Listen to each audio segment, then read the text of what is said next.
Good morning, family. This is Mark with Osiris Transitioning.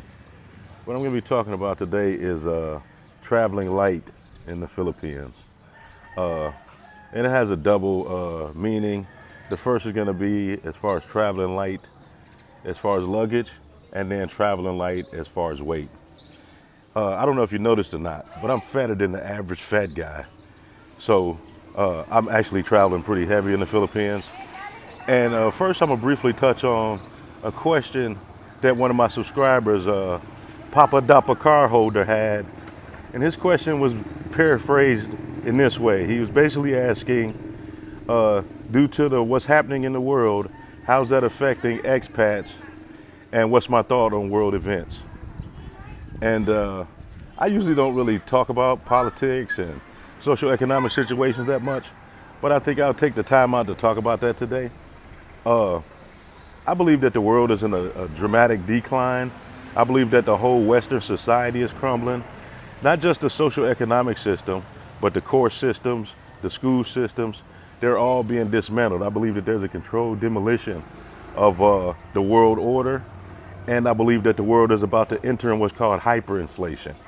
And because of that hyperinflation, I had even accelerated my plans to build in the Philippines, because I believe that a $5,000 Kobu or a small structure today may cost you $7,500 next year. Just like a gallon of gas in America a year ago, the average was $3. Now the average is $5 and some change. So I believe that for expats, especially those expats who have not made the transition from their home countries to the Philippines or other locations, really need to accelerate the process. And what I feel personally is to take my money out of a dying currency and maybe open up a bank account in the Philippines or another emerging market. I'm thinking about Singapore personally, because I believe that they're going to survive this economic turmoil that the world is entering into.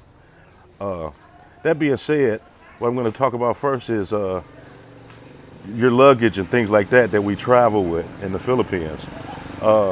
The first time I came to Asia was in 2015, and I brought my whole family. We stayed in Korea and Japan for a month. And it looked like a scene from a broke ass coming to America. I had like 11 pieces of mismatched luggage that I was hauling all over Asia, and it was just disastrous. But a couple years later, I came to the Philippines and I had that same mindset.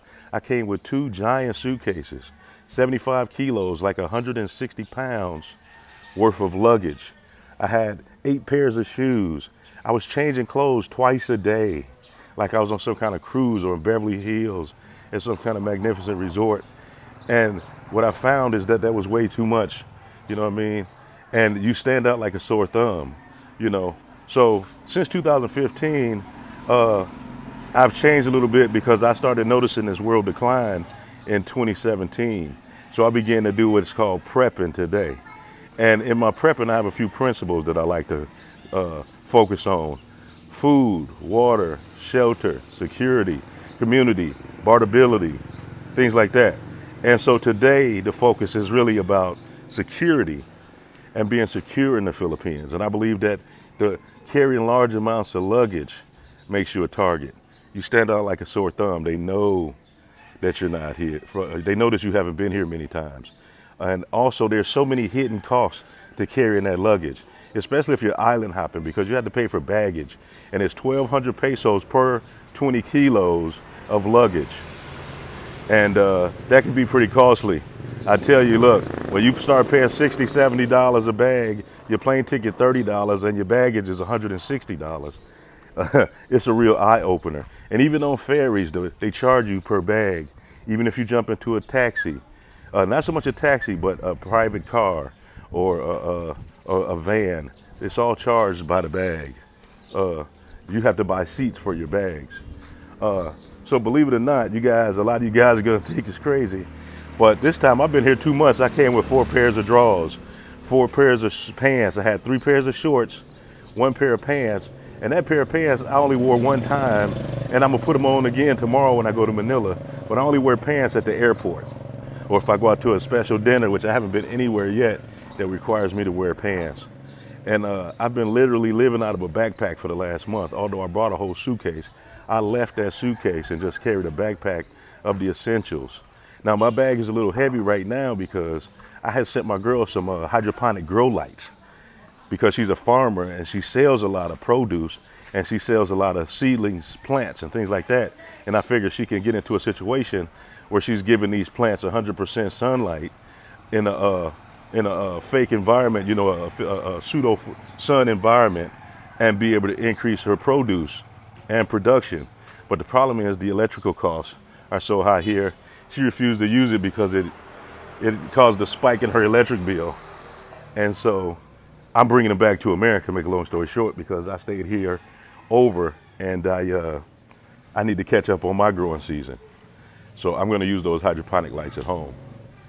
And these are the things that I would recommend that you must have coming to the Philippines.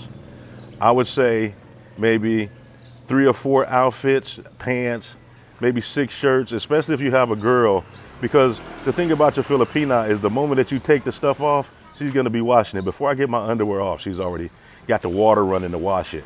You know what I mean? So I don't carry any dirty clothes. And it's usually so hot here, it doesn't matter what the temperature is, it always feels about 100 degrees in the Philippines. And like I said, it's just a safety thing, which moves me into the second part about, you know, being fatter than the average fat guy. That can be rather dangerous in the Philippines too. And awkward. It's like, you know, I have great difficulties getting inside of these tricycles. You know what I mean? Some of these vehicles are made for a much smaller individual than myself. I'm 300 pounds. The average Filipino is probably about 130 pounds. So I'm 2 times plus the size of most of the equipment. Like I can't even fit the socks in the Philippines. I can't, anything that I want to wear here, I need to physically bring with me. And I notice it. I believe that my weight makes me a target. You see what I'm saying? Like right now, I'm staying in the Airbnb and I'm in Lapu-Lapu. And Lapu-Lapu has some beautiful areas, but I noticed I started slipping into the hood because I looked over and we were about to get on MLQ highway. And when I seen the MLQ, it reminded me of MLK. And I don't know about the rest of you guys, but if there's anybody from America, they already know that anytime they see MLK or Martin Luther King Drive or Martin Luther King Highway or Martin Luther King Street, it's some drama. We had entered into the hood. And so here, MLQ is named after the famous president. His name was Manuel L. Quezon. In 1946, the President Roas changed the name of the province, just north of Manila, to his name, which is called Quezon and Quezon City to this very day. But anyway, as we were going through town and got on MLQ Street, the neighborhood started to decline drastically. That's one of the risks about using Airbnb. I'm pretty much an exclusive Airbnb guy in the Philippines, but a lot of times you don't really see that. A lot of times you may see the lodging area and things like that, but you have no idea the quality of the neighborhood. And what I'm telling you is, right now I'm in the hood. The only bright spot is I'm at the Tourist Garden Hotel front gate, where the place is absolutely beautiful. And I think they're Chinese or Japanese or something, but they're real funny acting. I tell you what, they got a little mall associated with it, and I haven't really felt any kind of pressure or anything like that. But they were people following me inside of this mall, man. They were selling pots and pans and TVs and shit like I was gonna rip shit off the wall and steal. I usually don't feel that kind of way when I'm in the Philippines, you know. But I definitely knew that this was a dangerous area. This is probably the most second dangerous area that I've ever been in the Philippines. And I've been to a few dangerous spots. Like a lot of times, you know, I hear people say, oh, the Philippines is safe. It's safe sometimes. It's safe if you're in the house when the sun go down. But me, when I first came here, I spent a lot of time in Manila, Makati, and, you know, wanting to see the sights and the nightlife. And I ended up in an area called Santa Ana, which is pretty much a slum, a ghetto. It's only one way in and one way out. Like, I wouldn't call it chase and tail, but I was out there and I met a young female and, you know, and we socialized a little bit, but it was dangerous. You know what I mean? I ended up getting pickpocketed. And what was crazy is they had actually gave me my wallet back, and they didn't, well, they left it where I could find it, really. And they didn't take the American money, they only took my pesos, which at the time I didn't understand, but I do now, is that when you go to exchange money and you have American money, they write down every serial number for every bill that you give them. And so that was a way that they knew that they would be traced back to them, that if they took that American money. So they left me with that American money and 250 pesos to get out of that area, which leads me to believe that it was somebody within the circle of the person that I had came to see that had actually did that, lifted my wallet. And, you know, and I'm not gonna say that, you know, this is the most dangerous place that I've been, but it is dangerous. And as a result, it's a good idea to travel light, you know. I was in a situation in Mexico one time where I was almost kidnapped at an Airbnb. I should have been staying at the Hilton somewhere, all inclusive, but I wanted to save a few bucks. I got this Airbnb. It was 1 block from the beach, but in the middle of the hood. I accidentally had too much to drink at a tequila shop and exposed one of the reasons I was there. And I was there to buy these silver coins called Libertads. And this guy was willing to kidnap me or rob me or whatever for $600. But the money's 22 to 1 at the time. So, you know, that $600 US was a considerable amount of money in Mexico. But that taught me about traveling light. If it wasn't for the fact that I had all my bags packed and I only had a backpack, if I'd have had to negotiate my luggage, there was no way that I believed that I would have been able to remove myself from that situation. So I think it's imperative that we think about these kind of things. And again, like I said, I've done some things on this trip that I said I would never do anymore in life.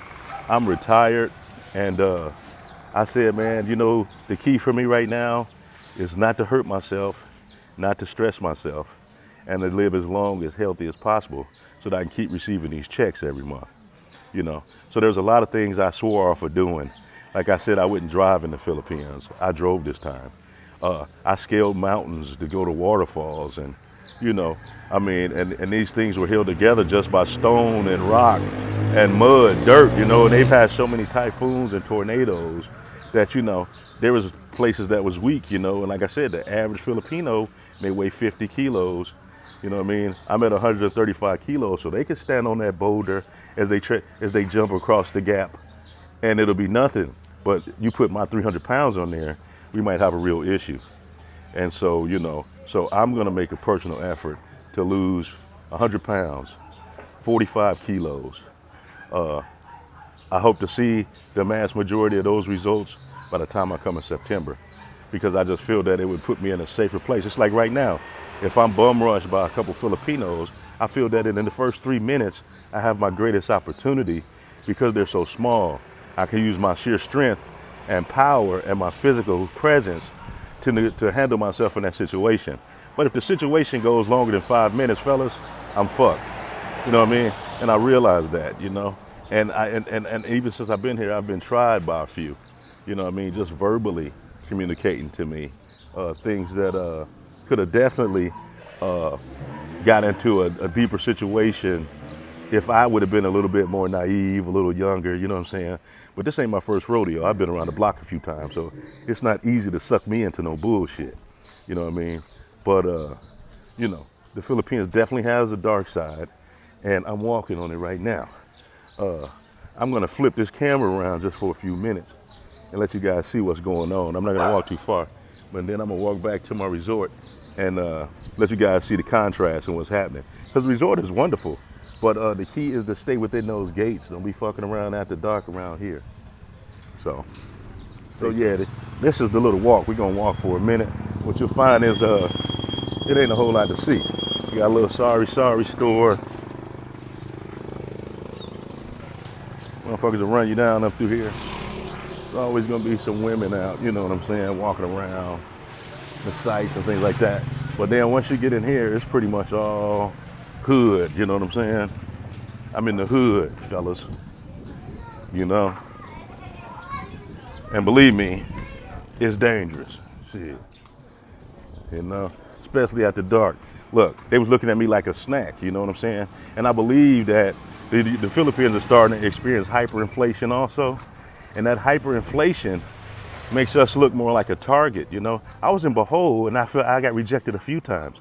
The men, they were reluctant to even assist me at the store when I started asking for things. They just acted like, you know, they didn't know what the hell I was talking about. You know what I mean? Which I thought was really different than usual. That's usually not the case here in the Philippines. You know, they're usually more hospitable, trying to help you. It's like they didn't even feel like they wanted my cash in that kind of way, you know. And where I'm now, shit, they looking at me like they take it. You feel me? Good thing it's in the daytime and shit. And they got these things around here they call snatchers. Like they'll ride past and snatch your phone, or walk past, snatch your phone, take off running. You know, like the Philippines, I don't know how much physical bodily crime takes place, but I can tell you there's a property crimes. So this is it. This is like just a, you know, shit, junkyard thing. I'm not even gonna go down much further. I'm actually gonna turn around and get me back into the facility. So what I got planned today is I'm gonna edit a few videos and post about 3 or 4 videos for you guys today, and then prepare myself because tomorrow I'm off to Manila and Makati for a little nightlife. It's one of the best places in the Philippines to kick it at night. You know, lots of bars and entertainment, girls and bikinis and dancers and that kind of thing. I think you guys are gonna get a real kick out of that. I've been studying the analytics. You know, what I found is that 100% of my viewers are male. So I'm gonna alter the content just a little bit, maybe be a little bit more, you know, in depth, talking about some things. And, you know, I'm not a raunchy dude. So we're gonna keep it, you know, basically wholesome. I want to thank you guys, man. I got 230 subscribers, man. My channel's starting to get some traction, and it's because of you guys, man. And you guys inspired me to keep making videos. So if there's something that you like to talk about, you can leave it in the comments below. If this video was enjoyable to you, smash the like button, refer a friend. I also noticed that the vast majority of my viewers, they're not subscribing to my channel. It would really help me and the algorithm out if you subscribe. And it would be ensured that I can keep bringing these quality videos to you and more people. So please do me a favor and subscribe. Until next time, family, peace.